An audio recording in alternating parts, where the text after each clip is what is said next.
Alright, it's kind of wet out, so I'm sitting in my truck while my dog's running doing his business. If you'll look right there, that's my old 4,000 pound winch. I had strapped it up to the Saturn because I was getting ready to haul it off. I'm not fooling with it anymore. I'm getting rid of most of these cars in the yard. Just selling them off for whatever I can get at the foundry. But that little winch still works just fine. The problem is that the switches that were attached with it on the front there, since they weren't in a box or weren't covered up, the switches are no longer functional.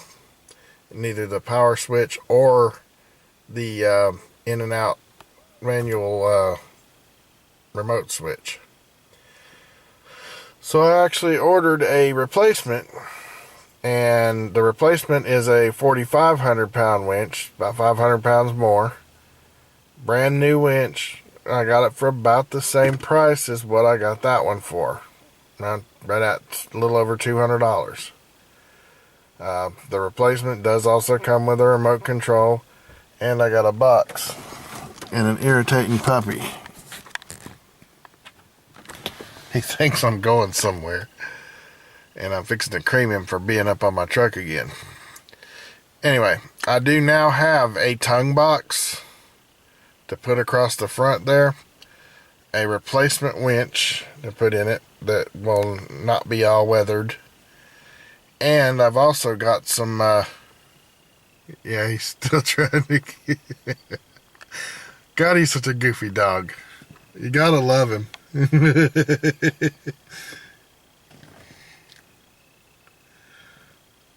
Look at him. It's like, what in the heck are you doing in there?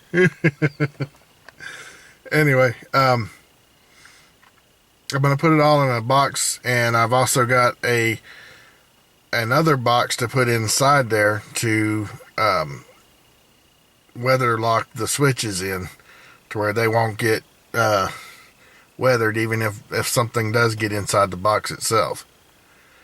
I know it's kind of overkill, and I really need to be working on things like the wiring and replacing those fenders that are all bent all to pieces. You gotta understand, I gave $1,000 for that trailer 12 years ago. It has paid for itself over and over and over again. I've replaced the wood on it one time. Well, I guess I should say my neighbor did. I got the wood and he put it in place. But yeah, I mean, I've got, that thing could get just rot apart today and I wouldn't lose a penny on it. But that's mine. I mean, what do you want?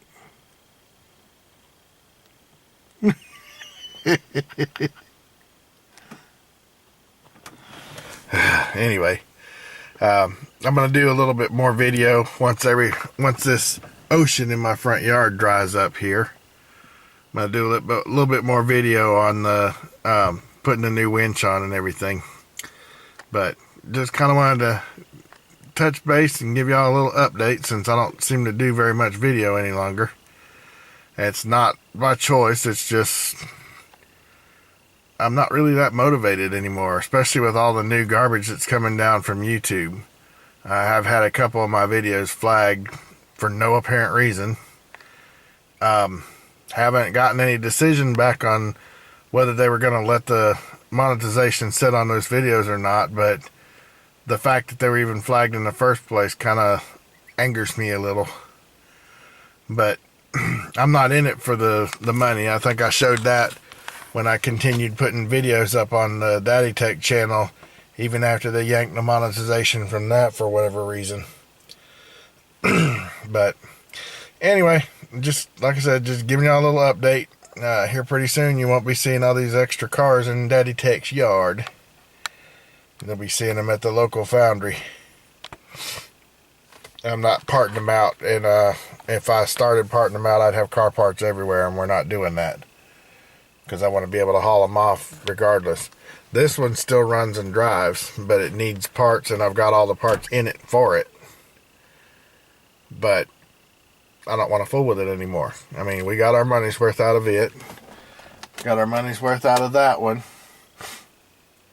Even though my wife would probably still like for me to be able to drive it, it's got electrical issues, and ugh, not fooling with it anymore either. I've actually got to call the Saab dealership down in Nashville to see if they want it. If they do, I'll sign the title over and haul it down there to them. But they're going to come off with some money for it. I need at least $300 for it, like it sits. Because it does run, and it does run well. It just, right now, it will not crank up for some reason. There's some electrical issue, some kind of electrical voodoo going on in that car, and it just will not even try to fire up. It doesn't even try to turn over. And I just put a brand new starter in that car. Cost over $372. So, not into putting another $372 into it for it to last a month and then die again. So, I'm done fooling with that one. If they want it, they can give me $300 for it, and I'll bring it to them. If not, I'll take it to the foundry and get whatever I can get there for it. But, and then the Firebird, I'm gonna pull it out of the weeds and get the tires pumped up on it. I can actually drive it out of the weeds if I get a battery for it. But I'm going to pull it out and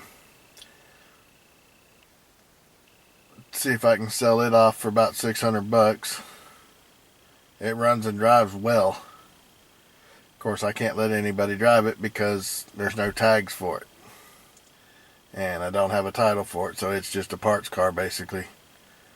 92 Firebird. S10 I still haven't finished. My 4x4 Chevrolet still isn't finished. Now that I've got this thing, I don't know if I want to finish it, because all I wanted was a 4-wheel drive. And granted, I won't be beating around in the mud holes in this thing, so I may wind up wanting to finish that one. But anyway, I'm going to get off here. I think Mr. Bear is telling me that it's time to go back inside again. So, and my battery's about dead anyway. So, I'll talk to you guys soon. Thank you for watching, and you have a great evening.